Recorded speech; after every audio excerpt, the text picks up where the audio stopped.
What's going on, dudes and dudettes? So I know I did like a separate thing for Luka Doncic trade to the Lakers, but they did finally put up like an official post of all of them, like Luka Doncic, Maxi Kleber, and Markieff Morris coming from Dallas to LA.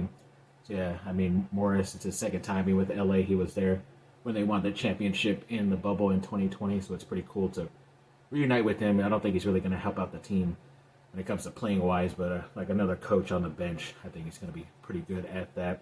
But one of the main quotes that Luka had in his introductory press conference was pretty nice. He said, "You don't come to the Lakers for nothing less than a championship. The goal is to win a championship." So obviously he has the right mindset. Kind of everybody says that, whether you're drafted to the Lakers or get traded to there, they know the prestige, and I'm pretty sure when they get the tour around, especially in Jeannie Buss's office, they get to see all like 15 plus trophies there, which is pretty awesome. So they know what the standard is and when it comes to winning with the Lakers. But yes, through all this greatness and getting new players and stuff, we also did have to say goodbye to Anthony Davis, of course. Obviously led the Lakers to a championship, and yeah, definitely will be sorely missed. I think his last game as a Laker, he scored like over 40 points and had 20 rebounds also. So yeah, he definitely killed it for the Lakers, but that's why I guess you can say Dallas might have won the trade within like the next season or two, but after that into the future, I'm pretty sure the Lakers have won it, in my opinion. But overall, yeah, I think the next matchup they get against each other will be on February 25th in LA, and it's a national televised game on TNT also, so of course it's going to be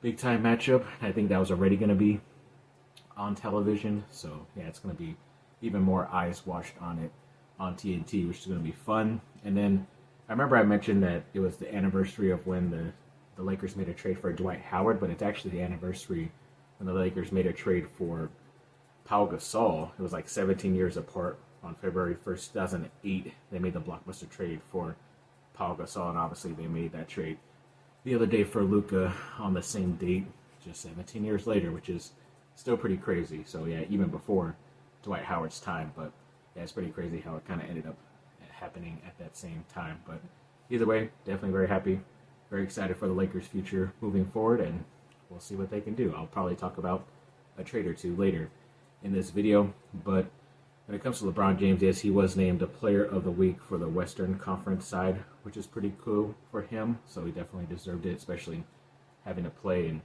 stepping up for one of those games that Anthony Davis was not available for, the Knicks game, and also even that game against the Clippers pretty recently too. I don't know if that counted towards this award or not, but speaking of that game, yes, Lakers were able to get a victory against those Clippers, 122-97 at the Clippers.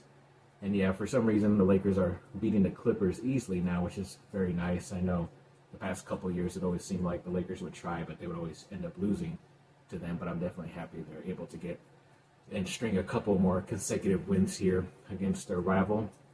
But speaking of another trade, yes, on Wednesday night, the Lakers ended up making another trade, this time for an athletic big man, an ex-Duke player, and Mark Williams. But they do have to send their first-round pick this year, Dalton Knecht, Cam Reddish, another Duke player, a 2031 unprotected first-round pick, and a 2030 pick swap with Charlotte for their center, Mark Williams. And that's all that's coming back. So, yeah, you kind of do give up quite a bit, especially when it comes to 2 first-round picks. Yeah, the swap is kind of like whatever. It just happens. Like, the swap only goes through if the Lakers' record is worse than the Hornets at that time in the future, and then their pick is supposedly better and more higher in the draft, so then they would just swap and give the better pick to Charlotte. But I still think Mark Williams has a lot left to give. I know playing for Charlotte isn't always the best thing, and yeah, they had some type of momentum going the past couple of years, but then it always seems like one of their stars gets hurt, and Ball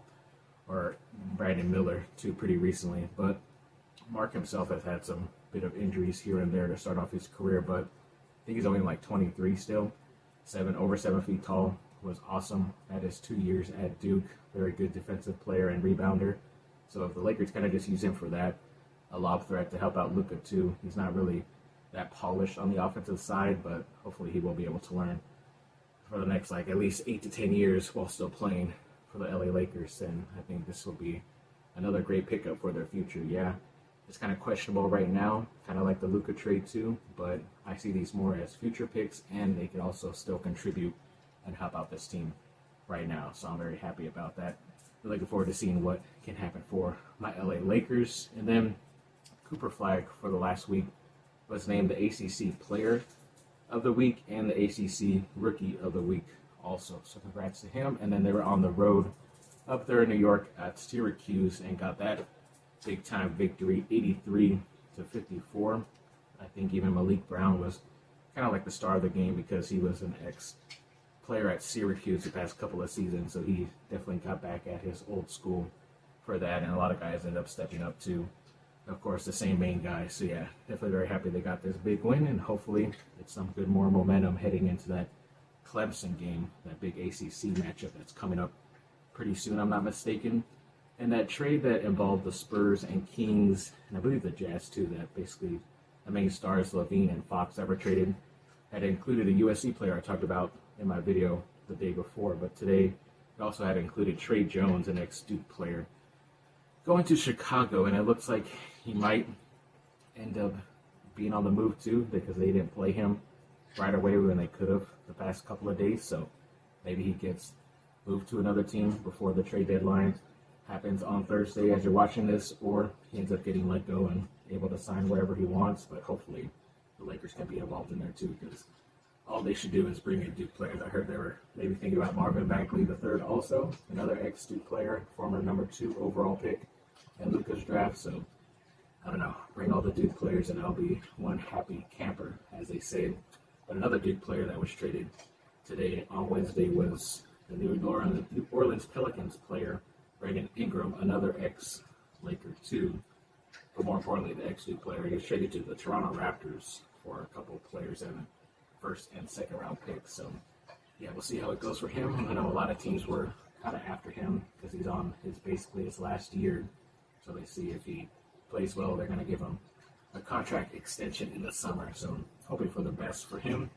And when it comes to the football team, they had another player who was like the top of the list for PFF when it comes to their highest graded safeties in 2024, and Terry Moore was at the top of the list at 90.1, and I forget if he's in the draft or not, but if he is coming back to like Rivers, then this defense is set up to be pretty solid when it comes to their defensive backs. So hoping for the best in that scenario, but if he is in the draft too, then I would hope that the Chargers take a look at him mid or later in the draft too.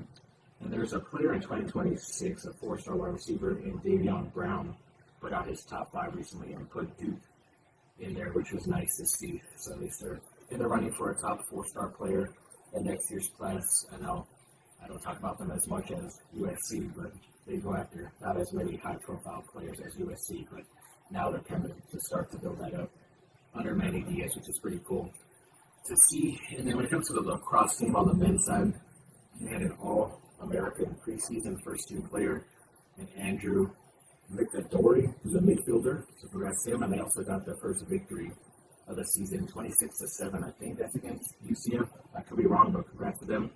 And on the women's lacrosse side, they were, according to Inside Lacrosse, ranked the number 25 team in the nation, and according to the USA Lacrosse preseason All-American honorable mention, Riley Trainer on the women's side was named, so there's the rest of her, and a couple of NFHCA All-Americans. When it comes to the second team, they had Alane McVeigh, Charlie Van Borisschot, and Frederique Walleritz. So congrats to those ladies, and they did have a nice, pretty high up there recruiting rankings class when it comes to the women's side of the recruiting stuff for the lacrosse teams. You want to name those ladies real quick too.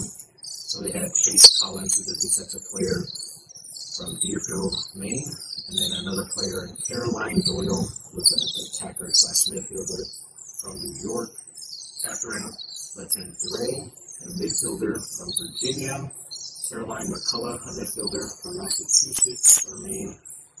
Taylor Murphy, an attacker from Pennsylvania. Stella Pence, an attacker from Virginia. Arabella Perry, a goalie from New Hampshire. Sydney Clark, a midfielder from Massachusetts or Maine. And Ashley White, a defensive player sometimes we're going to put more sport we should cover, but when you get to that email, and some of these videos are a little bit shorter, to get some more